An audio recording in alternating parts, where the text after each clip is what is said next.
teman-teman semuanya, sorry ya, tadi ada sedikit gangguan, ternyata belum menggunakan wifi. Sebentar ya.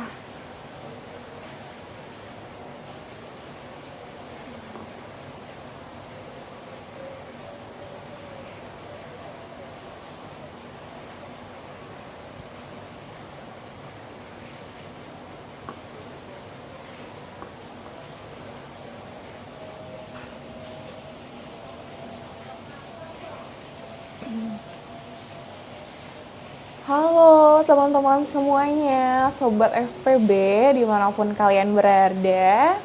Selamat malam, selamat berjumpa kembali di live sharing ilmu bareng FPB pada malam hari ini. Setelah kemarin kita live sudah seminggu 2 minggu yang lalu ya teman-teman, dan hari ini kita akan kembali menemani teman-teman untuk berbagi cerita, sharing pengalaman dari narasumber kita, berbagai macam narasumber dari program studi yang ada di Fakultas Pendidikan dan Bahasa. Nah, gimana nih teman-teman semuanya, karena kemarin kita juga sudah libur cukup panjang gitu, menikmati masa-masa liburan kita. Mungkin ada yang liburan keluar kota atau mengisi waktu luang dengan bekerja paruh waktu, atau mungkin mempunyai kegiatan-kegiatan lain yang lebih produktif gitu teman-teman. Nah, kita sudah memasuki masa-masa kuliah di semester ganjil 2021-2022 ini. Jadi harapannya untuk teman-teman semua dalam keadaan sehat-sehat selalu supaya bisa mengikuti perkuliahan dengan baik. Ini gimana nih? Udah hari kedua kuliah, pasti seru nggak nih? Seru lah ya, masih hari pertama. Sudah lama tidak berjumpa dengan Bapak Ibu dosen mungkin, dan inilah kita bisa bertemu kembali walaupun hanya melalui online. Nah teman-teman, malam hari ini kita akan kedatangan narasumber kita dari program studi pendidikan guru sekolah dasar. Nah mungkin teman-teman yang udah lihat posternya udah tahu nih siapa sih narasumber kita gitu kan. Nah di malam hari ini teman-teman, tentunya kita akan sharing pengalaman dan banyak hal ditemani oleh narasumber kita. Dan di tempat aku kebetulan lagi hujan dan jadi agak suasana yang memang bikin ngantuk ya teman-teman ya. Benar-benar bikin bawaannya mau tidur, tapi tidak mematahkan semangat aku untuk menemani teman-teman berbagi sharing pengalaman dari narasumber kita pada malam hari ini. Nah, kalau teman-teman juga udah lihat, narasumber kita hari ini tuh juga salah satu mahasiswa yang mengikuti program kampus mengajar yang diadakan oleh Kemendikbud, Kementerian Pendidikan dan Kebudayaan gitu kan teman-teman. Nah, nanti seperti apa sih sebenarnya program kampus mengajar ini? Kenapa narasumber kita mau ikut program ini yang di era seperti ini anak-anak muda masih mau terpanggil untuk mengikuti program yang seperti ini? Nah, langsung aja daripada aku yang menceritakan nggak enak lah ya, jadi kita langsung aja undang narasumber kita pada malam hari ini. Aku akan undang dulu ya teman-teman. Tunggu narasumber kita untuk segera join.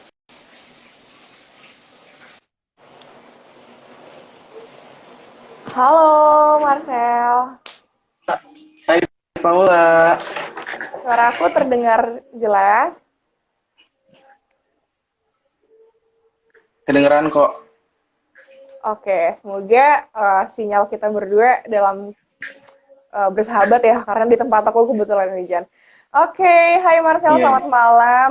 Bagaimana nih kabar kamu? Baik sih Paula. Oke, puji Tuhan dalam Kedengeran keadaan kedengeran sekali kok.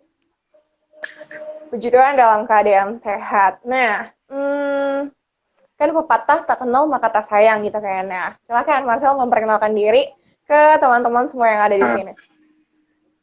Oke, nama saya Marcel. Nama lengkap saya Marcel Siga, biasa dipanggil Marcel. Saya dari program studi pendidikan guru sekolah dasar angkatan 2019 BSD.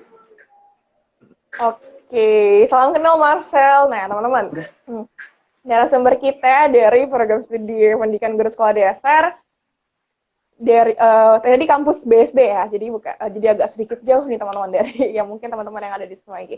Oke, Marcel, mahasiswa 2019, jadi kita satu angkatan lah ya, kita masih muda lah ya, belum bisa dibilang tua gitu. Nah, kesibukan Marcel sekarang ini apa sih, Sel? Kuliah sih sama ikut kampus mengajar ini. Oke, jadi kesibukannya kuliah dan ikut kampus mengajar. Apakah Marcel ikut berbagai macam kegiatan atau organisasi di kampus? Oh, ikut organisasi BEM. Oh, oke. Jadi Marcel sekarang ikut organisasi BEM ya? Iya, betul. Oke, jadi teman-teman bisa dilihat ya. Ini kolom chat ini sangat ramai teman-teman dari teman-teman yang Marcel semua. Ini udah terbukti banget kalau misalkan Marcel ini cukup dibilang aktif dan sibuk ya. Jadi ikut program kampus mengajar juga, ikut organisasi BEM dari fakultas juga, dan tetap harus menjalankan tugasnya sebagai mahasiswa kuliah di PGSD. Oke, tadi kan aku udah kutip sedikit kalau kamu ini ikut program kampus mengajar. Nah, sebelum kita jauh lebih mengenal program kampus mengajar yang Marcel ikutin ini, mungkin kita cerita-cerita dulu tentang pengalaman kamu ya selama kuliah di PGSD karena sekarang kan kita berarti sudah memasuki semester 5 gitu kan. Udah semester 5 Iya. masih masa pandemi, masih online gitu. Nah, dari semester 1 sampai semester 4 kemarin boleh dong diceritain pengalaman kuliah seorang Marcel ini tuh seperti apa sih dari awalnya kenapa mau pilih PGSD terus seru nggak sih belajar di PGS itu? Dan silahkan. Eh, Pertama tuh kenapa mikir pendidikan karena dari dulu emang pengen jadi guru, tapi tuh bukan guru SD pertamanya, pengennya jadi guru sosiologi atau enggak masuk ke psikologi. Tapi untuk pendidikan sosiologi di universitas swasta itu jarang banget dan hampir nggak ada dan aku search itu nggak ada. Adanya cuman di kampus negeri. Kebetulan aku ikut SNMPTN dan nggak lolos. Nah, mau nggak mau kalau di swasta itu adanya psikologi dan psikologi di Atma tuh lumayan mahal ya. Jadi ya udah deh ikut PGSD aja. Ya udah akhirnya ikut PGSD dan sampai sekarang ya puji Tuhan bisa dijalanin dan seru kok ternyata jadi PGSD itu kayak teman-temannya asik kayak ada Marce, ada Mundi segala macam tuh teman-temannya asik kok. Perkuliahannya lancar-lancar aja sih. Oke, berarti memang dari keinginan dalam diri sendiri itu memang ingin menjadi guru ya, tapi Iya, tidak betul. terpikirkan kalau misalkan harus menjadi guru sekolah dasar. Nah, tapi akhirnya Marcel memutuskan, ya udah deh, ambil PGSD aja di Atmajaya. Nah, kenapa yang tadinya Marcel itu pengen ngambil guru sosiologi, akhirnya terpanggil nih untuk menjadi guru SD, ambil program studi PGSD ini? Kalau itu sih kalau dilihat ya kayak pe- enggak fakultas pendidikan dan bahasa itu kan cuma ada kalau nggak salah ada empat ya ada empat prodi ya Betul. BK, Pendikat, Bahasa Inggris sama PGSD. Nah kalau Pendikat tuh nggak bisa karena ya kayak nggak cocok aja kalau agama gitu.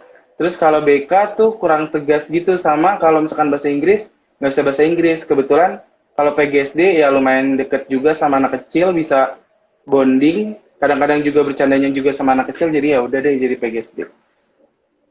Oke, berarti tetap menggali dari apa yang kamu miliki gitu, karena kamu juga dekat dengan anak kecil, kamu suka bermain juga dengan anak kecil, akhirnya memutuskan untuk masuk di program studi PGSD ini.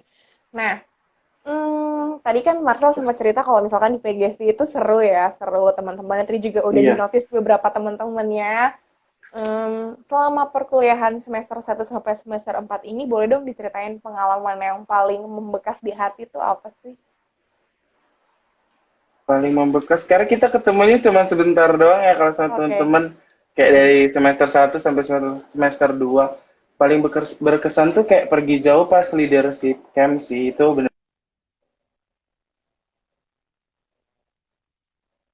Oke. juga.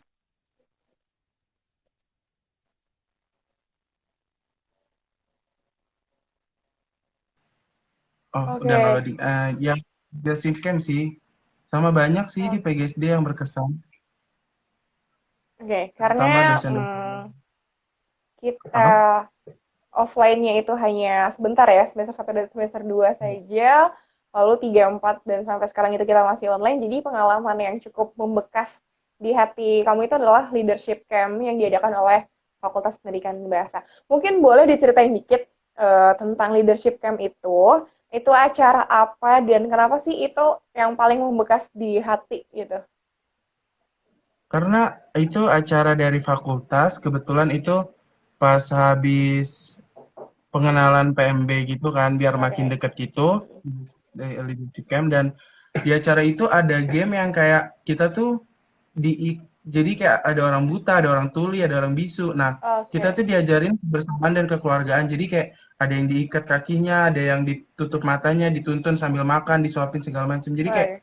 bikin pengalaman baru aja gitu, seru. Itu sih. Baik. Jadi acara yang diadakan oleh fakultas setelah penerimaan mahasiswa baru, lalu sangat membekas di hatinya karena itu menjadi pengalaman dan juga sebuah pembelajaran buat kamu sendiri, karena banyak hal yang bisa kita pelajari dari kekurangan-kekurangan diri kita sendiri. Seperti itu ya kurang lebihnya. Betul. Oke, kalau itu tadi pengalaman yang membekas di dalam diri kamu sendiri. Kalau misalkan pengalaman suka dan duka selama kamu menjadi mahasiswa PGSD itu apa sih? Suka dan dukanya kayak ya akhir-akhir kayak semester 4 tuh kayak aduh ini bener nggak ya ngambil jurusannya karena Oke. makin kesini tuh bener-bener makin mendasar gitu kan maksudnya kayak makin dalam tentang PGSD kan Hmm. jadi kayak aduh bener nggak ya ya udah jalanin aja dulu. Nah tapi makin kesini ya makin mantep dengan adanya kampus mengajar ini juga terus habis itu dukungan dari dosen-dosen juga jadi makin mantep kok. Oke, kalau itu dukanya karena kamu di semester 4 kemarin merasa beban semakin banyak lah ya, karena semakin tua semester semakin terasa sekali mata kuliah yang kita pelajari, sehingga kamu mikir, benar nggak ya ini sesuai dengan apa yang saya inginkan, tapi puji Tuhannya kamu merasa ini sebagai sebuah pembelajaran dan kamu sangat saat yang aku lihat juga enjoy-enjoy aja ya untuk kuliah di PGSD gitu. Nah, kalau tadi dukanya karena mungkin beban tugas dan tuntutan mata kuliah kamu, kalau sukanya apa sih selama menjadi mahasiswa PGSD? Sukanya tuh dosen PGSD tuh baik-baik banget sih. Misalnya kayak Oke. kita bisa ajak curhat, kita bisa ajak ngobrol kayak temen gitu, tapi maksudnya masih dalam tanda kutip sopan gitu-gitu sih. Eh, Kayak teman-temannya juga asik. Banyak banyak hal yang bisa dipelajari dari PGSD juga sih. Maksudnya kayak bagaimana cara kita menghadapi anak, bagaimana cara kita untuk berkomunikasi dengan baik. Tuh. Baik, berarti Bapak Ibu dosen yang em, sangat apa ya, baik juga dengan mahasiswanya, selalu membimbing mahasiswanya juga, terus mata kuliah yang membantu diri kita juga mengembangkan potensi dan sekitar kita. Nah, kalau misalkan ngomongin tadi kan sedikit menyinggung tentang mata kuliah gitu kan. Kalau misalkan selama 4 semester ini mata kuliah yang paling berkesan menurut kamu sendiri itu apa sih? Mata kuliah paling berkesan. Ntar aku mikir dulu ya. Oke. Kalau nggak salah strategi pembelajaran. Karena Oke. benar-benar kita tuh di strategi pembelajaran itu diajarin bagaimana cara untuk mengkondisikan kelas baik dari daring maupun offline gitu kan. Nah, kebetulan aku ngambil offline dan itu walaupun secara simulasi doang kayak muridnya itu teman-temannya, tapi itu tuh benar-benar kerasa banget groginya segala macamnya itu kerasa banget sih dan itu paling berkesan buat aku. Oke, mungkin boleh diceritakan lebih dalam gitu karena ini sangat menarik ya. Eh, Tadi kamu bilang juga deg-degan juga ya di hadapan tangan teman-teman kamu. Sebenarnya itu seperti apa mata kuliahnya, terus apa yang kamu lakukan gitu. Boleh nggak? Ini karena memang menarik ya, strategi strategi pembelajaran ini sebenarnya sungguh apa ya, menjadi suatu hal yang sangat baik untuk kita pelajari dan menjadi bekal kita nanti kalau misalkan menjadi calon pendidik gitu. Nah, mungkin boleh diceritain lebih dalam gitu, Marcel.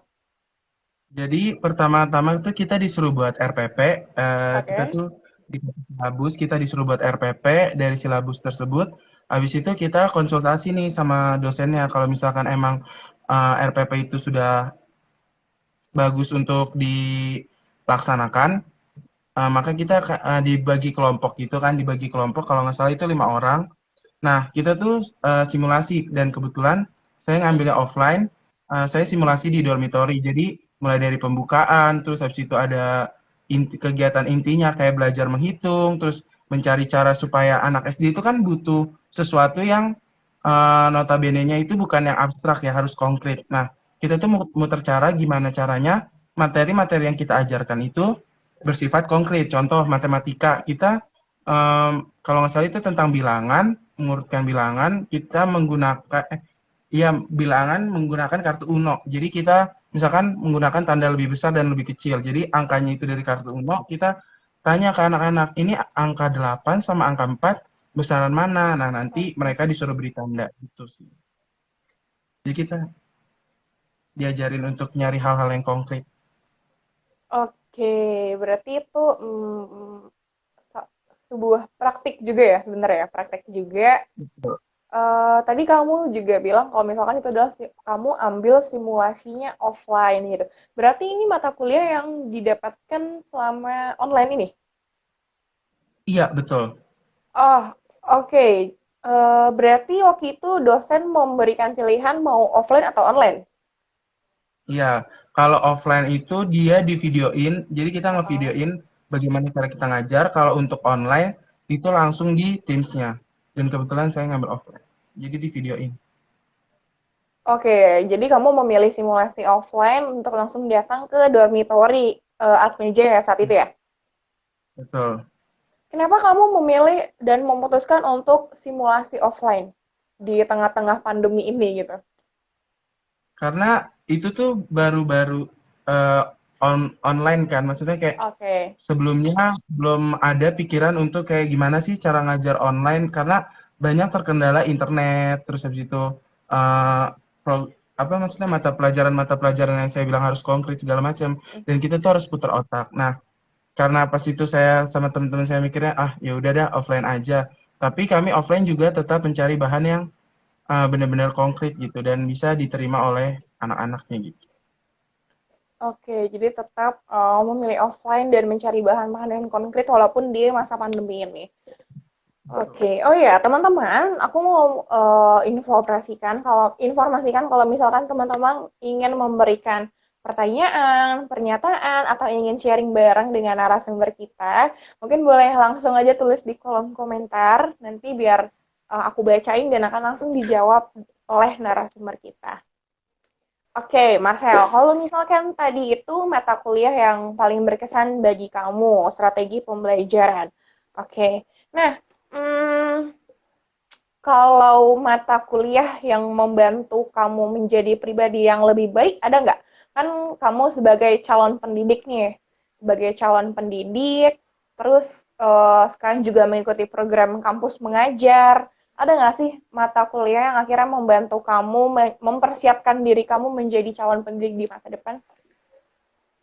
Ada sih, kalau nggak salah itu mata kuliah bimbingan dan konseling. Itu ada bimbingan dan konseling di sekolah dasar. Itu tuh benar-benar ngebantu pada saat situasi saat ini. Kebetulan sekolahku tuh nggak ada yang namanya pembelajaran daring maupun offline. Jadi pembelajaran itu hanya dikasih tugas, sedangkan murid itu tidak dapat pembelajaran yang didapatkan oleh anak-anak lain. Jadi kami dari berenam itu mahasiswa ada dari SA Unggul, UKI sama saya lupa UPI Universitas Pendidikan Indonesia itu kami mengajukan untuk home visit ke rumah-rumah anak-anaknya. Nah itu dalam mengajar pada saat home visit itu benar-benar kepake pada saat kita kuliah di bimbingan dan konseling untuk kesabaran karena benar-benar di situasi pandemi ini anaknya ada yang belum bisa baca padahal udah kelas 3, ada yang belum bisa nulis, ada yang belum bisa ngitung, ada yang bercanda terus dan segala macam itu benar-benar harus nahan emosi dan sabar dan kita harus tahu mental anak ini gimana. Maksudnya kayak kita harus tahu lebih dalam pribadi tentang anak itu. Jadi kepake banget sih. Oke, jadi dari semester 1 sampai semester 4 kemarin, ada mata kuliah bimbingan konseling pada sekolah dasar dan akhirnya itu membantu kamu mempersiapkan diri menjadi calon pendidik, bagaimana kita mengetahui keadaan psikologis anak tersebut dan juga mungkin kesehatan mentalnya atau mungkin tadi yang sudah kamu jelaskan sedikit di pengalaman program kampus mengajar ini ternyata ada anak usia sekitar 8 tahun ya, 7-8 tahun kelas 3 SD pun juga belum bisa menulis dan mata kuliah tersebut akhirnya membantu kamu untuk mengenal uh, anak didik lebih dalam lagi. Nah, tadi kalau misalkan kita udah ngebahas dikit tentang program kampus mengajar itu sendiri, yang kamu juga udah jelasin dikit, mungkin kita agak mundur sedikit tentang program kampus mengajar ini. Nah, sebenarnya program kampus mengajar yang diadakan oleh Kemendikbud ini tuh program apa sih, Marcel? Yang kamu tahu nih? Ini program kampus mengajar itu program dari pemerintah untuk membantu sekolah-sekolah, terutama dalam hal pendidikan. Jadi, program kampus mengajar ini mencari sekolah yang berakreditasi B sampai C untuk dinaikkan akreditasinya, terutama di masa pandemi seperti sekarang. Karena banyak sekali sekolah-sekolah yang masih kekurangan guru, terutama di pelosok-pelosok daerah maupun ya di pinggiran-pinggiran kota, seperti itu Kak Paula. Oke, jadi program dari pemerintah yang sebenarnya adalah ingin memajukan beberapa sekolah yang memiliki akreditasi B, C mungkin atau ada yang D supaya membangkitkan apa ya tingkat akreditasi sekolahnya juga kualitas pendidikannya melalui program kampus mengajar yang bekerja sama dengan para mahasiswa di seluruh Indonesia. Di era yang seperti ini, di masa seperti ini kan jarang banget ya.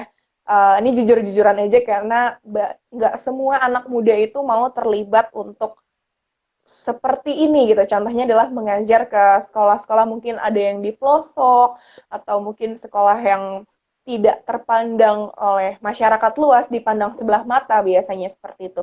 Nah, seorang Marcel, anak muda masa kini akhirnya mau memberanikan diri mengikuti program kampus mengajar yang tentunya sebenarnya ini tidak mudah ya dihadapi oleh anak muda seperti kita ini yang mungkin kita terus-terusan mengikuti arus zaman seperti itu. Nah, alasan kamu mengikuti program kampus mengajar ini sebenarnya apa sih? Apalagi di masa pandemi ini ya, yang harus serba online, harus di rumah aja gitu. Pertamanya sih itu tahu dari dosen ya, karena dosen bilang ada program dari pemerintah yang namanya kampus mengajar dan kita disuruh untuk daftar. Ya aku ikut aja karena buat nambah pengalaman untuk kedepannya nanti, karena kita kan belum pernah ngajar dan magang ya. Nah, sekalian ini menjadi latihan buat ngajar kedepannya. Nah, habis itu daftar. Nah, daftar tuh dikira nggak bakal lolos karena yang keterima tuh cuma 20.000 dari 36.000 apa namanya pendaftar. Karena udahlah nggak ada sertifikat, nggak ada sertifikat-sertifikat seperti yang mengajar-mengajar itu nggak ada, dan yaudah pasrah aja sama Tuhan. Terus habis itu akhirnya diterima. Yaudah akhirnya eh, udah izin sebelumnya sama orang tua juga, kata orang tua ya nggak apa-apa, namanya juga jadi guru pendidik ya, jalanin aja biar kamu tahu gimana lika-likunya gitu sih. Oke, berarti itu ada informasi dari Bapak Ibu dosen mengenai program dari pemerintah yang kamu juga akhirnya terpanggil dan diskusi dengan orang tua, akhirnya orang tua menyetujui kamu mengikuti program ini, karena memang sebenarnya ini program yang cukup bagus bagi teman-teman mahasiswa, terkhususnya mahasiswa pendidikan, seperti dari fakultas kita, Fakultas Pendidikan Bahasa, itu sangat cocok ya mengikuti program kampus mengajar ini, menjadi suatu pengalaman mengajar yang apa ya, yang luar biasa sih ya, karena kita bisa berhadapan langsung dengan sekolah-sekolah yang mungkin dipandang sebelah mata oleh masyarakat luas. Dan akhirnya kamu memberanikan diri untuk mengikuti program dari pemerintah ini. Nah, eh, yang aku tahu tentang program kampus mengajar ini adalah teman-teman dari berbagai macam universitas itu dikelompokkan menjadi satu ke beberapa sekolah. Cuman aku nggak tahu kebenarannya seperti apa. Jadi mungkin boleh diceritain dong itu bentuk nyatanya seperti apa dan kamu udah terjun langsung mengajar kan atau masih dalam proses nih? Halo, Paul. Iya, kenapa? Ya, kamu Ya, udah. coba putus-putus tadi. Oke, kalau seperti ini apakah terdengar dengan jelas? Terdengar. Oke, nah, apakah kamu juga sudah ikut mengajar di program, maksudnya program kampus mengajar ini apakah sudah dimulai, apakah masih dalam proses? Untuk program kampus mengajar itu dimulai dari awal Agustus kemarin, itu sudah mulai Oke, mengajar tanggal 1, ya, minggu-minggu tanggal 1 itu kita sudah disuruh untuk observasi sekolah, terus habis itu kita minta surat tugas ke Dinas Pendidikan, kalau saya Kabupaten Tangerang, lalu minggu depannya kita sudah mulai proses pembelajaran dan kayak pengajuin program-program apa saja dari kelompok yang ingin dibuat untuk sekolah. Begitu, Paula. oke, jadi sebenarnya program ini sudah dimulai dari awal Agustus. Kamu sudah melakukan observasi ke sekolah tersebut dan masih berjalan ya sampai saat ini atau sudah selesai? Nanti selesainya bulan Desember.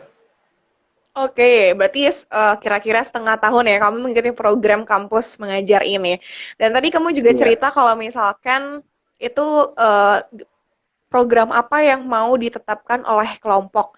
Nah, mungkin boleh dijelasin nih ke teman-teman semua yang ada di sini, kalau itu tuh seperti apa? Karena yang aku tahu tentang program kampus mengajar ini, teman-teman dari berbagai macam universitas dikelompokkan menjadi satu dan itu dikirimkan ke sekolah-sekolah gitu kan. Nah, untuk program yang kamu ikuti sekarang ini, kampus mengajar ini, apakah kamu memilih langsung sekolah tersebut atau sudah ditentukan atau bagaimana tuh? Karena kan nggak hanya kamu sendiri kan, pasti berkelompok ya, iya nggak sih? Ya, betul. Oke. Jadi pertama kali itu ditentukan dan kebetulan dapat sekolah SDIT dekat rumahku. Nah, itu Oke. tuh akreditasinya A dan ternyata kalau akreditasinya A itu tidak boleh dan kami mengajukan untuk pindah ke SDN Kutabumi 2 yaitu di dekat rumah juga sih masih dekat. Nah, itu kita berenam jadi ngajuinnya bareng-bareng dan dapat 6 orang itu lagi. Terus kita bikin program yang dikhususkan untuk sekolah, misalkan kayak kita lihat nih observasi sekolahnya bagaimana, layak atau tidak, segala macam. Nah, baru kita membuat program kerja untuk kelompok kita sendiri gitu. Oke, jadi akhirnya mencari sekolah yang akreditasinya itu B atau C supaya kamu bisa mengikuti program ini. Nah, itu kan dari Betul. teman-teman kamu nggak hanya dari Unikat Hajaya sendiri. Mungkin boleh dijelasin nih, satu kelompok kamu itu dari mana aja? Mungkin apakah hanya dari Jakarta aja atau mungkin ada yang dari luar Jakarta gitu? Halo, kenapa Paul? Tadi putus-putus. Oke, boleh dijelasin ke teman-teman semua kalau misalkan kelompok kamu ini tuh dari mana aja sih? Apakah kan tidak hanya dari teman-teman Atma Jaya saja ya, karena dari berbagai macam universitas. Nah, dari mana aja tuh? Apakah dari Jakarta aja atau mungkin dari berbagai macam provinsi yang ada di Indonesia? Oke, halo. Halo, iya tadi. Oke, Halo, sepertinya ada gangguan sinyal ya. iya kayaknya. Iya, kenapa tadi kelompok dari Ya, mana saja gitu? betul sekali ya. Kebetulan untuk dari domisili kelompok itu emang berdomisili di kabupaten, jadi kita ditempatkan di kabupaten, tapi untuk daerah-daerah pelosok, dan kebetulan itu dari ada Universitas Kristen Indonesia, Esa Unggul, dan juga Universitas Pendidikan Indonesia. Oke, jadi tidak hanya dari teman-teman Unika Atmajaya saja, dan ada juga dari teman-teman universitas lain. Apakah teman-teman Marcel di dalam kelompok itu juga berlatar belakang dari pendidikan juga, atau ada dari program studi lain nih? Uh, Kebetulan 5 dari PGSD Oke. dan 1 dari pendidikan biologi. Eh, Oke. Oke. Berarti tidak hanya dari pendidikan aja ya berarti. Iya, betul. Oke. Aku pengen tanya-tanya lah ya tentang program kampus mengajar ini karena kan memang tidak semua Boleh, boleh. mahasiswa kan bisa mengikuti program ini. Tadi juga Marcel juga bilang ada tahap seleksinya juga. Nah, di dalam kelompok ini apakah satu kelompok langsung masuk ke dalam satu kelas ataukah sudah dalam kelompok ini masih dipecah-pecah? Ada yang mungkin ke kelas 1, kelas 2, kelas 3 atau seperti apa tuh Marcel? Kebetulan karena di sekolahku juga yang sekarang di SDN Kota Bumi 2 itu ada yang magang, dan itu mereka Heeh. megang kelas 4, jadi kami ditempatkan di kelas 3, masing-masing 2 orang. Jadi saya kebetulan megang kelas C dengan rekan saya Nuratri, kelas B dipegang oleh rekan saya yang lain, dan kelas A dipegang rekan saya yang lain. Jadi dipisah, Pau. Oke, jadi dari satu kelompok yang beranggotakan 6 mahasiswa ini dipecah-pecah ya, diarahkan untuk mengajar di kelas 3, namun dengan kelas yang berbeda, 3A, 3B, dan 3C. Oke, nah setelah kamu melakukan observasi bagaimana sekolah tersebut, kebutuhan apa yang dibutuhkan dari sekolah itu juga. Nah, eh, kamu kan akhirnya membuat program untuk mengajar di sekolah tersebut gitu kan. Apakah program itu hanya disusun berdua-dua sesuai dengan pembagian kelas tadi atau memang itu dikerjakan bersama dalam satu kelompok? Kalau untuk program, kami kerjakan dalam satu kelompok yang Oke. berenam. Jadi kami setiap minggunya itu membuat laporan, kan ada buat laporan dan logbook. Nah, itu berisikan kegiatan apa saja yang sudah kami lakukan dari hari ke hari, minggu ke minggu. Jadi itu kami buat sama dengan kelas A, B, dan C karena program kita satu. Sama gitu, Oke, Paul. berarti programnya sama karena memang programnya cuma ada satu untuk sekolah tersebut gitu ya. Mungkin boleh dong dijelasin gitu karena kan sesuai dengan obrolan kita yang sesuai dengan di poster gitu, misalkan membuat media pembelajaran yang kreatif gitu ya di masa pandemi ini. Karena tadi yang sudah Marcel juga jelaskan kalau misalkan sekolah ini juga membutuhkan pendidikan yang layak gitu ya, dengan status akreditasi B, ya mungkin pendidikannya tidak sebagus dengan sekolah-sekolah lain yang memiliki akreditasi A. Nah, program apa sih atau media pembelajaran seperti apa sih yang sudah kamu rancang, yang sudah kamu susun bersama dengan rekan-rekan dari universitas lain untuk mengajar di SDN Kutabumi 2 tadi ya? Itu seperti apa? Iya, betul. Untuk pembelajarannya, karena di kelas 5 dan 6 itu kami lihat-lihat mereka sudah daring dan sudah menggunakan teknologi ya istilahnya Zoom, Google Meet, dan kelas 4 juga sudah kayaknya. Nah, untuk kelas 3 itu belum ada dan kami tanyakan mengapa, karena orang tua masih, karena mereka masih HP-nya itu bersama dengan orang tua atau Oke. gabung dengan orang tua.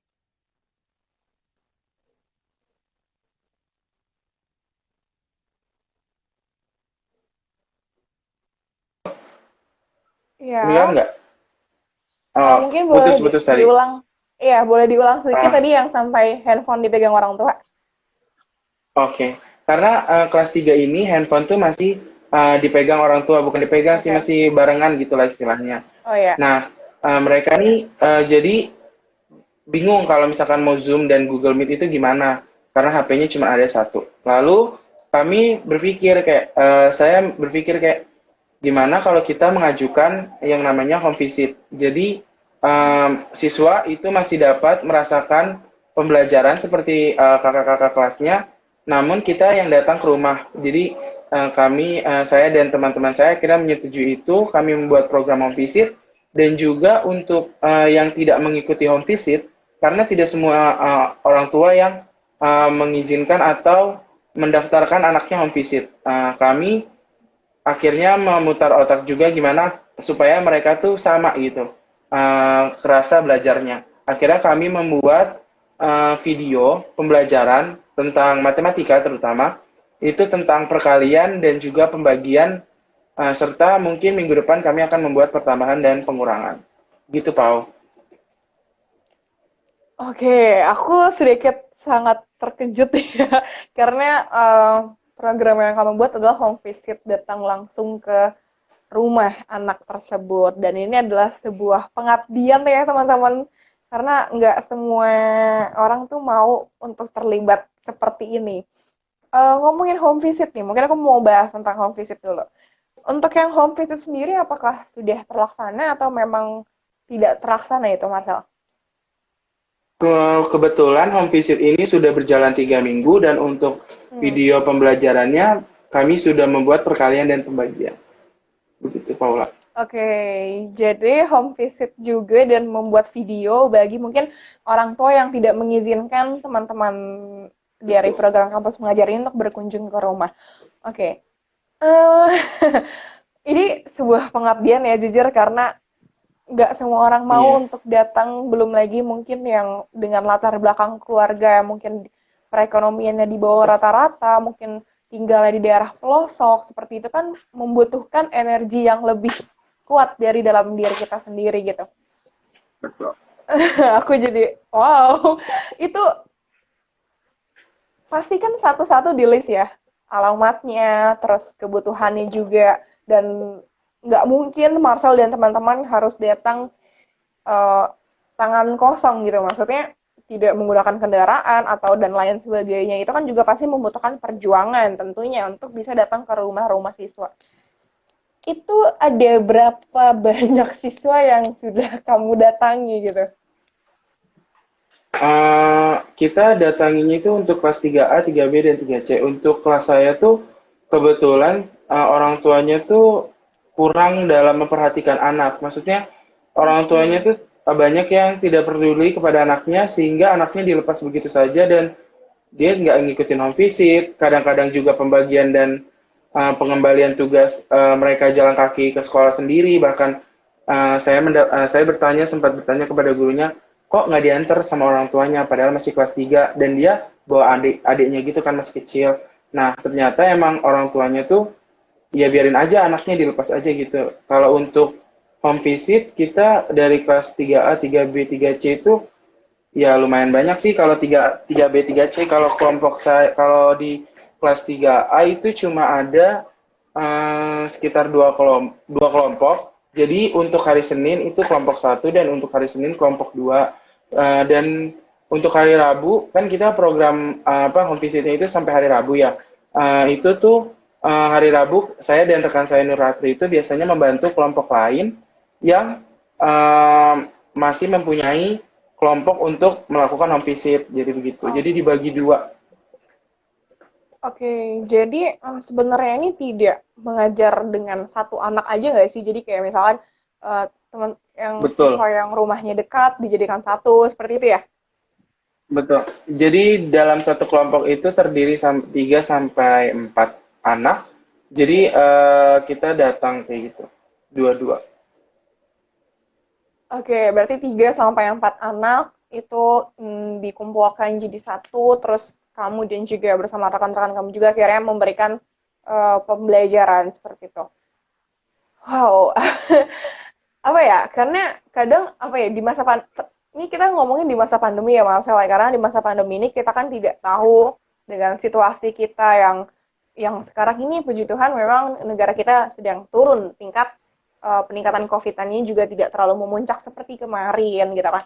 Namun di bulan Juni sekitar Juli Agustus itu kan sebenarnya masih sedikit memuncak ya. Akhirnya kamu mau memberanikan diri mengikuti program kampus mengajar ini dan berani untuk home visit gitu ya, door to door, rumah ke rumah. Kamu akhirnya mau mengajar mereka. Ini suatu pengalaman luar biasa sih sebenarnya ya, apalagi di usia kamu yang masih muda ini, kamu mau mengikuti program seperti ini yang tentunya menjadi bekal kamu nantinya, pengalaman kamu untuk menjadi pendidik seperti itu. Nah, tantangan terbesar selama kamu ikut program kampus pengajar ini apa sih sebenarnya? Ada nggak Apa? tantangan? Kenapa, Bang? Tantangan, Tantangan ya ada nggak tuh? sebenarnya tantangannya banyak sih, Pau. Jadi kayak akhir-akhir ini tuh yang ikut home visit tuh makin di kelasku makin banyak yang turun minatnya. Jadi beberapa Oke. orang tua kayak hari Senin kemarin aturan ada 5 anak, itu cuma ada 2 anak. Jadi itu kayak perasaannya sih sedih banget ya. Kalau misalkan rame itu jadi seru aja dan senang lihat mereka tuh bisa belajar, bisa main. Tapi kalau misalkan cuma berdua, itu kayak sedih aja. Kenapa kita sudah memberikan apa namanya waktu luang untuk mereka dan mengajarkan anak mereka, tapi tidak datang gitu seperti itu. Mungkin ada kebutuhan lain, tapi tidak tahu. Dan kebetulan barusan hari Selasa ini ada orang tua yang bilang kalau anaknya mengundurkan diri dari apa namanya home visit seperti itu. Oke, jadi tingkat kesadaran diri baik siswa itu sendiri dan juga orang tua menurun ya. Jadi mereka tidak Iya, mau mengikuti program ini lagi, tidak mau home visit lagi, dan tidak mau untuk mengikuti program yang sudah kamu rancang bersama dengan teman-teman kamu ini. Siswanya berkurang, yang tadinya mungkin bisa 5, 6 orang, sekarang jadi 3, 2, seperti itu. Sedih ya pasti rasanya, karena betul. kamu dan teman-teman kamu sudah memberikan waktu, tenaga untuk mengajar kepada adik-adik ini. Tapi ya itulah, pasti suatu kegiatan yang kita ikuti pasti ada juga tantangannya, rintangannya, yang itu juga tidak mudah. Apalagi ini kan sebuah pengabdian masyarakat ya sebenarnya. Ketika kamu memutuskan Iya. untuk mau terlibat hal seperti ini, berarti kamu juga siap untuk menerima konsekuensi di kemudian hari seperti itu. Dan tadi kan kamu bilang kalau home visiting itu kan berkurang ya karena ada anak yang mengundurkan diri gitu. Apakah kamu sendiri tahu alasan mereka mengundurkan diri itu atau memang mereka cuma bilang saya mau mengundurkan diri gitu? Apakah ada alasan-alasan tertentunya gitu? Kalau untuk yang mengundurkan diri itu kita nggak tahu alasannya apa, tapi Oke. dia bilang mengundurkan diri. Dan untuk kelompok, sebenarnya kita punya 3 kelompok ya. Dan kelompok 3 ini saya nggak tahu kenapa alasannya orang tuanya. Jadi pada saat itu saya dan rekan saya sudah sampai di lokasi untuk home visit untuk kelompok 3, dan saya tunggu sampai jam 8 dan jam 9 tuh sama sekali nggak ada yang datang dan cuma satu anak yang punya rumah doang yang datang. Jadi akhirnya kami memutuskan untuk kelompok 3 dipindah, yang anaknya yang tadi yang punya rumah itu dipindah untuk belajar bersama kelompok 2 seperti itu. Oke, jadi memang tidak ada alasan yang diberikan dari orang tua maupun siswa dalam pengunduran diri tersebut gitu. Jadi kayak di ghosting ya, lagi-lagi anak muda zaman sekarang di Iya ghosting, betul. di ghosting. Oke, jadi saat itu kamu sudah datang ya sama rekan kamu, sudah datang, udah siap nih mau mengajar, tapi ternyata tidak ada yang datang. Cuman anak tersebut yang ya tinggal di tempat itu gitu ya. Jadi akhirnya memutuskan untuk Betul. dipindahkan ke kelompok 2. Oke, kalau itu tadi pengalaman mengajar, kampus mengajar di home visit-nya. Kalau untuk yang tadi kamu bilang kan ada media, pembuatan video itu. Untuk pembuatan videonya sendiri ini apakah berjalan dengan lancar sampai saat ini dibanding dengan home visit yang tadi sempat ditolak oleh orang tua? Atau seperti apa tuh? Kalau video pembelajaran itu dibuat dari minggu-minggu yang lalu, itu pembagian dan perkalian lumayan sih berjalan dengan lancar. Mm-mm. Tinggal kita membuat video-video selanjutnya yang lebih menarik supaya anak itu kan nggak dapat pembelajaran daring, nggak dapat pembelajaran offline. Dan kita gimana ya, pendidikan di Indonesia sedangkan itu butuh yang namanya bimbingan. Dari Betul. bimbingan dari orang tua itu menurut saya kurang cukup, karena kalau hanya mengerjakan tugas banyak sekali, karena saya membantu pengoreksian tugas, banyak sekali yang masih dituliskan oleh orang tua, masih ada yang tidak dikerjakan oleh diri sendiri seperti Oke. itu sih.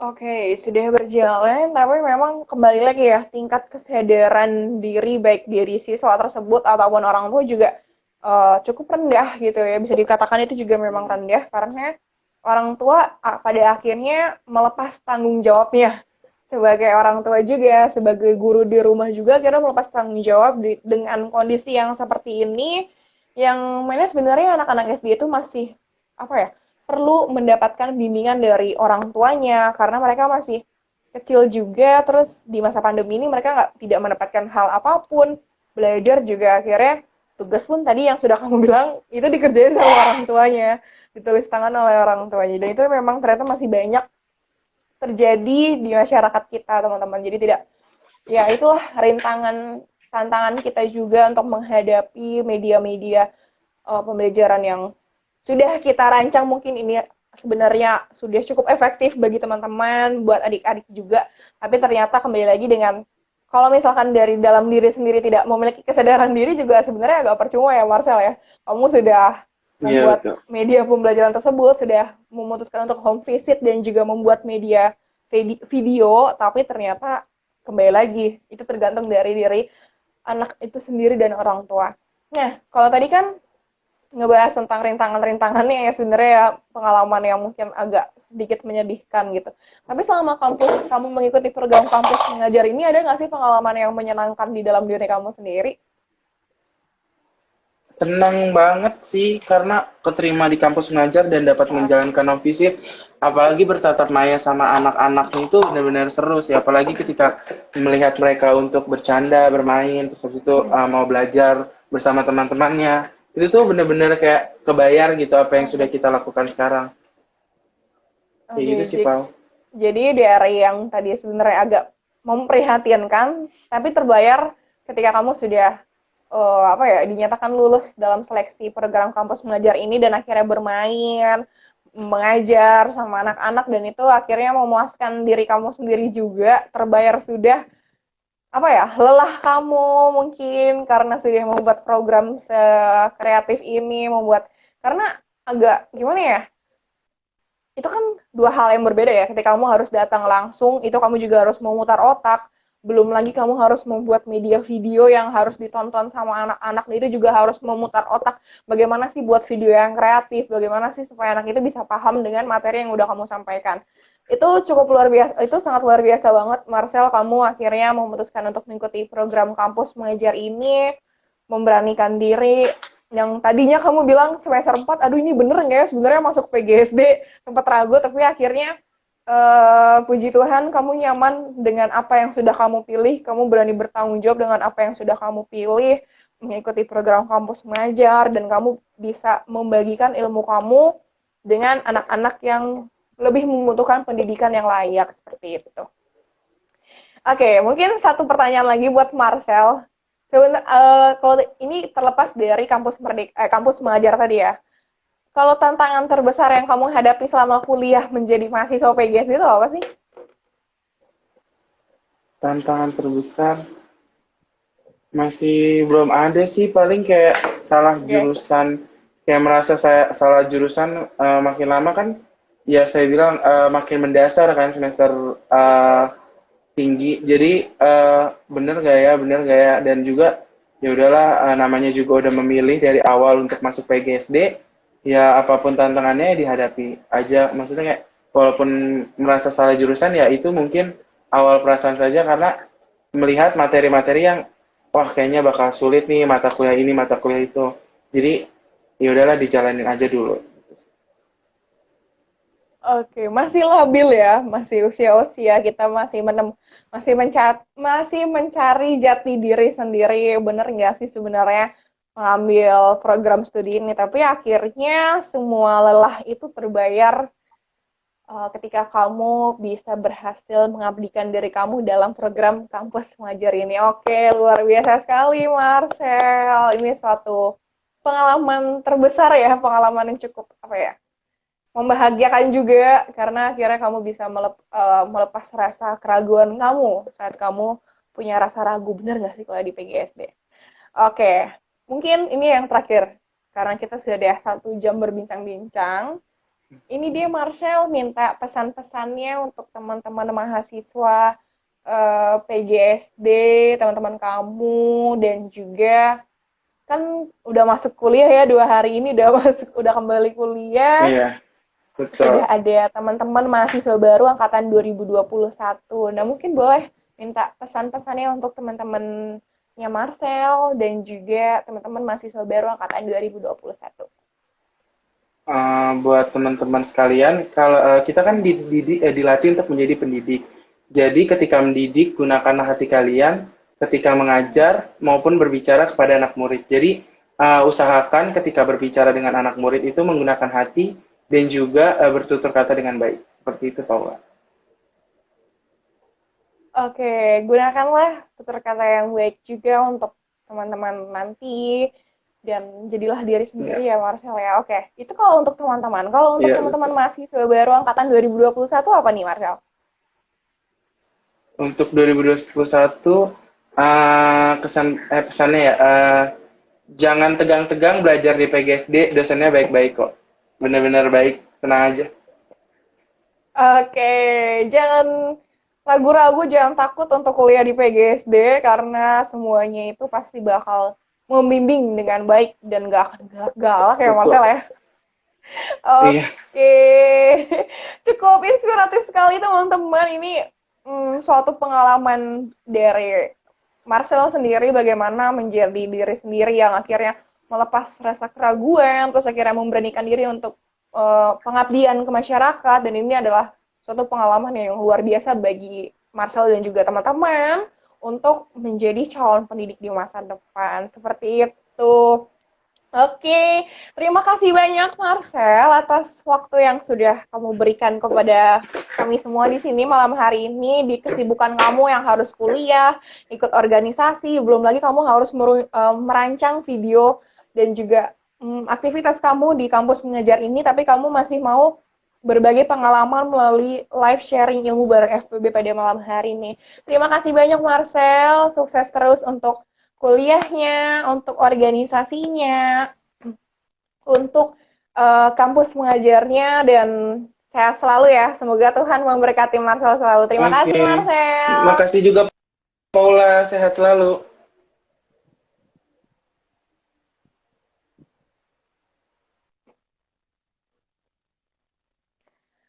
Oke, teman, bagaimana nih kisah inspiratif dari teman kita, mahasiswa program studi pendidikan guru sekolah dasar angkatan 2019 yang akhirnya mengikuti program kampus mengajar yang diadakan oleh Kemendikbud dari pemerintah kita. Tadi kalau misalkan teman-teman dengarkan ya, banyak sekali rintangan yang sebenarnya dihadapi oleh narasumber kita nih pada malam hari ini. Bagaimana dia harus banyak-banyak bersabar ya teman-teman ya, karena memang banyak sekali rintangan di masa pandemi ini.